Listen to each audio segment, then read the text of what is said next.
You know how some games just completely surprise you? Mafia the Old Country is that game for me. Not because I didn't know what it was going to be just going into it, but somehow it's both one of the best narrative experiences I've had in a while, but at the same time one of the most dated gameplay experience I've had in years. Like, imagine you got this gorgeous authentic Italian meal right in front of you with like fresh pasta, fresh basil, handmade by your grandma or whatever, and then you get handed a plastic spork to eat it with. That's this game in a nutshell. Today, I'm gonna walk you through my time with Mafia the Old Country, what I loved, what I didn't, and why I think this game is still worth talking about, even if it left me a little conflicted. So let's get into it.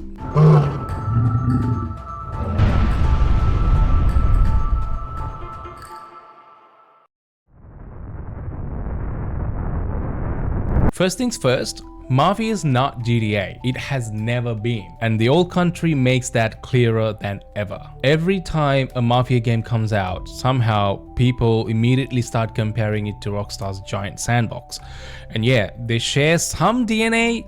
Sure, like, you know, it's got cars, crime families, cops and guns, whatever. But Mafia has always been the serious cousin. GTA is that guy cracking jokes at the funeral, but Mafia is the one that's actually carrying the coffin, if you know what I mean. Probably bad pun. The Old Country strips away any illusion that it's trying to be an open world chaos. Yes, there's an open map. Yes, there are villages and markets and vineyards that you can ride through, but this isn't a playground. It's a stage set for the story. And I think it's smart. Mafia 3 already tried to do the Ubisoft style checklist thing, with, you know, districts and collectibles and repetitive side missions and all that, and it got slammed for it. Old Country says, okay, you know what, we're not gonna do that because we are pretty shit at doing open world. So let's do what we do best. And I respect that. This game is laser focused on telling Enzo's story. You're not running rackets, you're not building empires, you're not getting, you know, lost in side quests and all that. You're on guardrails and the game is unapologetic about it. Now,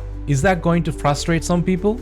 Absolutely. But once you understand that this isn't GTA or any other open world game, and that it's more like an interactive mob movie, the whole experience clicks into place. There's a moment where I instinctively tried to just go exploring between missions, drove up a hill thinking maybe I'd find a side job or a hidden collective. Nope, just a beautiful dead end. That's when it hit me, right, you know, stop treating this like GTA or like open world. This is an interactive movie. That's what it is. So sit down and watch. So let's get into the part that absolutely floored me. The story. From the opening moments, the game is pretty brutal. Enzo isn't some street punk with a dream. He's literally sold into slavery by her dad and working in a sulfur mine. That's your introduction. You're not powerful, you're not respected, you're not even free. And that makes his climb through the ranks feel that much more earned. What's so effective is how the game constantly reminds you of Enzo's roots. All the characters that you meet, almost, calls him Caruso, a word that basically means mine boy or laborer. But really, it's an insult. It's a reminder he doesn't belong.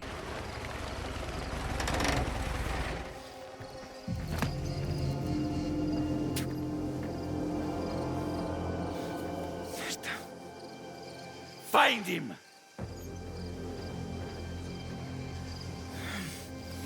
It's locked! Here, around back. I'll look inside. You go around. Make sure he doesn't slip out the back. Enough hiding, Caruso. Susiti!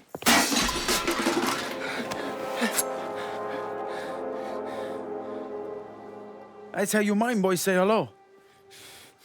Who are you? Someone who belongs here.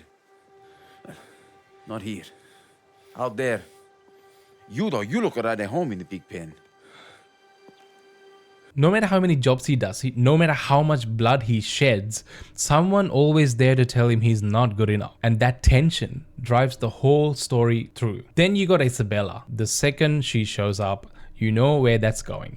She's Don's daughter. Enzo's clearly smitten. In a Mafia game, forbidden love is basically a death sentence. The game even foreshadows that with Sicilian folktale about doomed lovers turned into vases. He was shocked to find a stranger in her bed.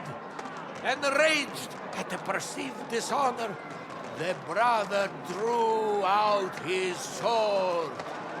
One cut, then two, and the couple were sent to the Lord. The lovers' heads were turned into faces and raised up in the garden. But they remained as ever, side by side.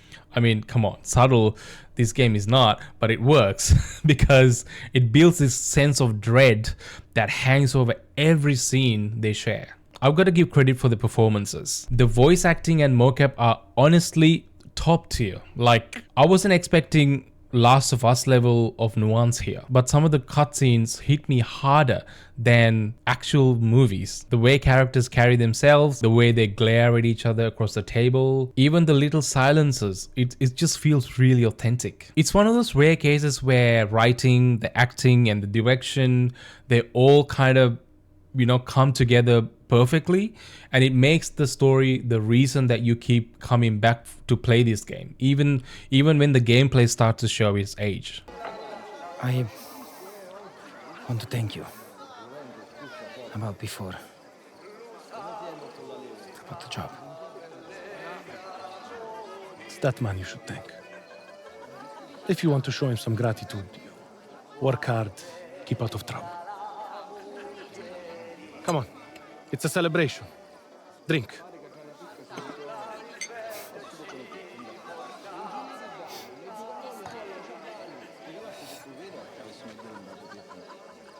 Buono, eh? Che buono.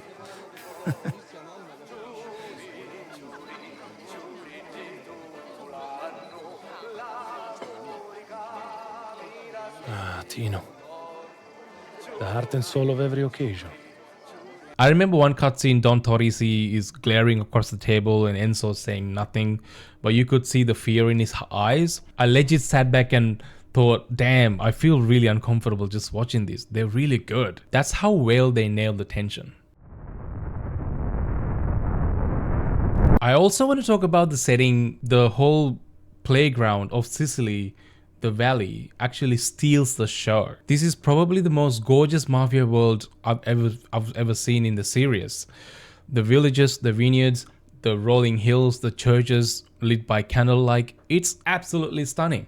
You can feel the dust in the air, the weight of the story in the architecture. There's something about Mafia's historical settings that just hit different. Games like GTA gives satirical America, and Mafia gives you a love letter to a specific time and place. And the old country nails early 1900 Sicily. Even small details pop. The festivals with fireworks, the processions with saints, the busy markets with fresh produce. It feels like a living, breathing culture, to be honest. You can almost smell the Italian bread baking. Now, does the illusion break if you look too closely? Absolutely. It does. You start to notice NPCs' repeated animations. The world doesn't really react to you the way you hope, and outside of missions there's not much to do. But if you take it as atmosphere rather than simulation, it's incredible. There were moments where I was just riding the horse around the valley and then stopped on a hill and watched the sunset over the vineyards and thought, oh man, I would love to live here. And then there's the volcano in the background, just giant volcano just looming in the background, ready to just go off any minute and ruin your whole day. Speaking of the volcano, which is also a massive character in the story as well, you don't actually see it straight away. The looming chance of eruption, volcanic eruption, is actually tied to the story beats as well. So when you start off, you can see the volcano and it's like, it's smoking. There are like lighter parts of the story. You can see volcano is kind of settled down and it's nice and sunny. And then when all hell breaks loose, which I won't spoil for you, that's also foreshadowed by the actions of the volcano. It's very interesting. It's a, what do you call it? Juxtaposition? Sicily is as much a character in the game as Enzo. And honestly, I think that's one of my favorite parts about the game. At one point, I was trying to go off riding my horse, through the valley just because, the vibe feels so good. All of a sudden, there's a timer just started going off saying you need to get back to the mission. It's like a 15-second count, and if you don't, it automatically fails the mission. That's Mafia in a nutshell. You just can't really go off its own rails. Enjoy the scenery, but don't take too long, buddy. Speaking of which, this is where I have to take the cannoli and leave the gun. Gameplay. Leave the gun. Take the cannoli.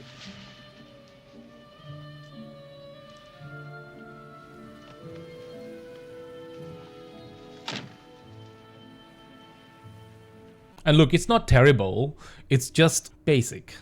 Like 2010 basic. Shooting, it's your standard cover-based pop and shoot. There's nothing wrong with that, but it's just pretty basic. It's functional, but nothing really exciting or new. Stealth, again, walk up, choke a guy, drag a body, hide it, rinse and repeat. There's no creativity there either. No systems that make you go, oh my god, that's clever. But it works. And then there are knife fights.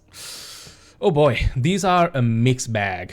They're meant to be the big dramatic chapter finales. The first time you square off, it feels really intense and cinematic, and I really enjoyed that. I was like, oh yeah, this is good.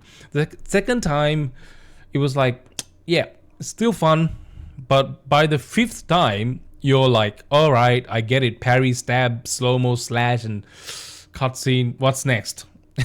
It's such a shame because these fights had so much potential. Imagine if each boss had their own fighting style. One fights dirty, another one uses the environment, and another pushes you to improvise.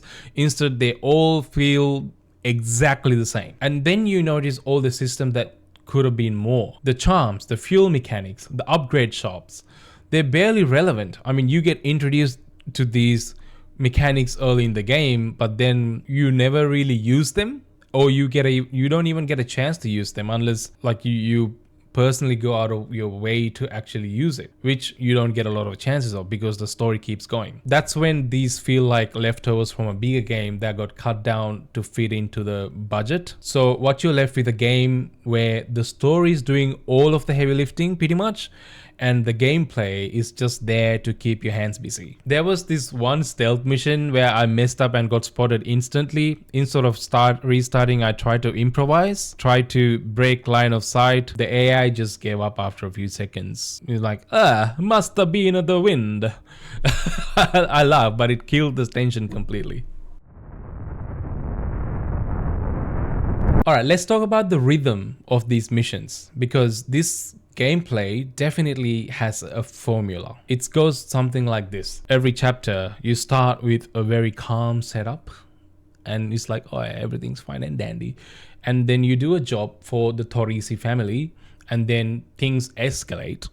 There's a gunfight or a stealth section. It's or both, depending on how it goes. And then it ends with a knife dual boss fight. And then there's a big cutscene. It's rinse and repeat for the first half of the game. And that formula actually works because you're hooked on the story. But by the second half, you start to see this pattern a little too well. You know, the duels come in before it even starts. What I will say is that pacing is very tight though. This game doesn't waste your time at all. No filler quests, there's nothing, no bloated busy work. It's just straight up 12 to 13 hours long, and every mission moves forward in some way, and you're not left to your own devices at all. For some people, I would say that's perfect. It's a short, sharp weekend or two playthrough. For others, it might feel a little too restrictive, like you're just being dragged from cutscene to cutscene with little freedom. Me, I did like the focus, but I do wish they'd given us a little bit more breathing room though. Some downtime to explore, you know, to use your customization, maybe do a side hustle or two. It would have been nice, even though it's not like a full, I'm not talking about like a list of side quests, but just to break up the pace a little bit, because you do have these systems where you gotta upgrade your cars, spend your money, but you don't actually get a chance to use those. It would have been nice, you know, just enough to break up the relentless march of the story. The formula got so predictable at some point. By the halfway mark, I was already like calling out to myself going, all right, here comes the knife fight. The person you know who you're gonna fight with will predictably pull out a knife. Even though they have a gun, for some reason, the gun goes, get thrown off and you're back to a knife fight. Sometimes it makes sense for the story. Sometimes I felt like the knife fight didn't really make sense for that situation because you were just shooting each other like a minute ago. Why are you having a knife fight? Here's my biggest gripe though. This game feels like it was built in two different eras. On the one hand, the story and performances feel very modern, very cinematic, very emotional, and well written. It's 10 out of 10. On the other hand, the gameplay just feels very stuck into 2010. And I get why. As I've covered in my previous videos, Hangar 13, the developers behind this game, had a rough go after Mafia 3. They needed a win, and going back to basics was the safe bet. A better, focused, story-driven game than a bloated open world they couldn't pull off. And honestly, I think it was the right choice, but it also means this game never really pushes forward. It played safe mechanically. That's frustrating because when you see how ambitious the storytelling is and how good everything else is, the gameplay is the only thing that kind of holds it back. It's like they poured all their love into the cutscenes and left the gameplay in autopilot. That's fine if you're here for the story, but if you came here for the mechanics and the gameplay, you'll feel shortchanged. Which brings us to the question, who should actually be playing this game? If you love mob stories, cinematic games, and just want to focus 10 to 12 hour experience, this is actually the perfect game for you. If you're kind of a player who needs a mechanical depth to this game, freedom and open world to mess around in, you're probably not going to get that here. You'll be disappointed. It all comes down to expectation. Go in thinking like it's the open world like GTA, GTA Sicily edition, and you'll be annoyed. Thinking it's a playable Mafia movie, sort of interactive movie in a way, kind of like, Until Dawn, almost like, and then you'll have a blast. It's not a horror game though, but I'm just talking about the mechanics. But I think there is a bit more to it than just story fans versus gameplay fans.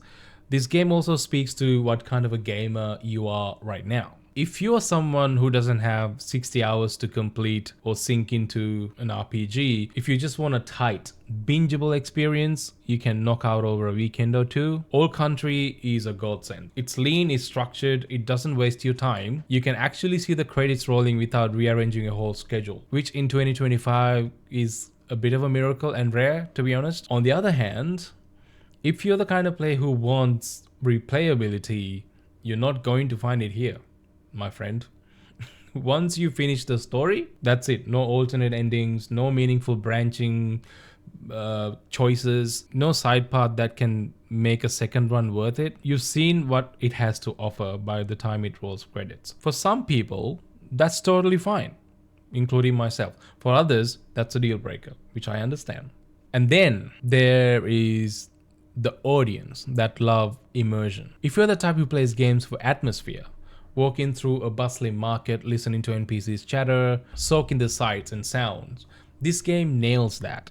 It's not about what you can do in the world, it's about how the world actually feels. Old Country feels authentic in a way very few other games have managed. I actually find myself playing differently depending on my mood. Sometimes I'd rush through missions to see what happens next in the story because the story is very compelling and it keeps you going. And other times I'd just slow down and ride into town or park my horse? I don't know if that's the right term. Anyway, leave my horse, walk through the square, the city square thing to hear the musicians. It was like flipping between a gamer and being a tourist. If that makes sense. What's interesting is that Mafia the Old Country doesn't try to compete with other modern blockbuster games. It's almost like an antidote to them. If you look at the market, it's full of, giant, never-ending open worlds. This is a short, sharp punch of a game. You can't get lost in it for months, but the story will definitely stick with you. So yeah, it's not for everyone. If you need endless content, look somewhere else, my friend. But if you want a story that you can actually finish, characters you won't forget, a setting that you'll want to revisit in your head even after you uninstall it. This game is made for you. Alright, I want to talk about the ending a little bit because wow, it really stuck with me. And don't worry, this is spoiler free, spoiler light. But if you finished it, you know what I mean. The story builds, and then in those final moments, it all comes crashing down. This is very predictable for a Mafia game, so this is not spoiler. For me, the ending actually worked for this game. It was tragic, yes, but it felt inevitable. The whole game foreshadows Enzo's fate, his roots in the mines, his forbidden love with Isabella, the tension with the Torrisi family. By the time the credits rolled, I was shocked. I was actually gutted. I sat there thinking, okay, yeah, they did really good with the ending. And I know that not everybody would agree, but this actually works really well for a Mafia story. It's not about happy endings. It's about choices catching up with you, family obligations crushing you, and that cycle repeating itself. Was it perfect? Not quite. I wish the gameplay had also risen up to the drama and the story. The last mission still boiled down to another knife fight that played exactly the same as the others. But narratively, it landed perfectly. I'll be honest, I set the controller down after the ending and just stared at the screen for a while. Didn't even skip the credits. That's when I knew, despite my gripes with the gameplay and the mechanics, the story actually had gotten under my skin. So what's my verdict? Mafia the Old Country is half brilliant and half stuck in the past. The narrative half, incredible. Enzo's journey, the performances, the setting, all of it is just absolutely top tier. The gameplay half, it's functional. It's not broken, it works, but it's definitely dated. The shooting, stealth, and knife fights just don't evolve enough. But despite the flaws, I actually loved my time with it. Because when Mafia does what it does best, telling a grounded cinematic mob story, nobody else comes close. Would I recommend it? Yeah. If you know what you're signing up for. It's a story first experience, not a gameplay revolution. To me, that's fine. And if it's fine for you, absolutely, just go play it. It's a good time. But please, Hangar 13, if you're seeing this, you probably won't. But if you're getting another one, give me gameplay that evolves. Give me knife fights that don't feel like I'm stuck in a loop. I don't want to start predicting duels like the weather forecast, which is not that predictable. So, that's my critique of Mafia the Old Country. For me, it's a beautiful, flawed gem. Not for everyone, but for the right audience, it's exactly what you want. And that's what I love about games like these. They're messy, they're not perfect, but they do get people debating. Some of you are going to absolutely agree with me in what I said in this video, and others are going to think I'm out of my freaking mind. And that's fine. That's part of the fun. Let me know in the comments down below. If you enjoyed hanging out with me on this one, do me a favor, hit that like button. It genuinely helps to push this video out. And if you're new here and you like these longer critiques and gaming discussions, consider subscribing to your boy. It helps me out a ton and keeps me making more of this. If you're still in the mood for more gaming talk by yours truly, check out my other video where I talk about The Witcher 4, whether or not it's worth the hype that it's getting, and what you should actually know before it drops. I know it's still a while away, but I got some really good stuff to say. Trust me, if you're a Witcher fan or just curious about CD Projekt's next move, you won't want to miss this one.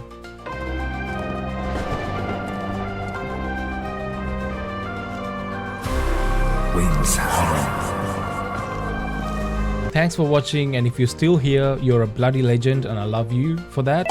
Take care of yourselves, and remember, in Mafia, the family always comes first. Unless you get a knife fight around the corner. I'll catch you in the next one. Woo!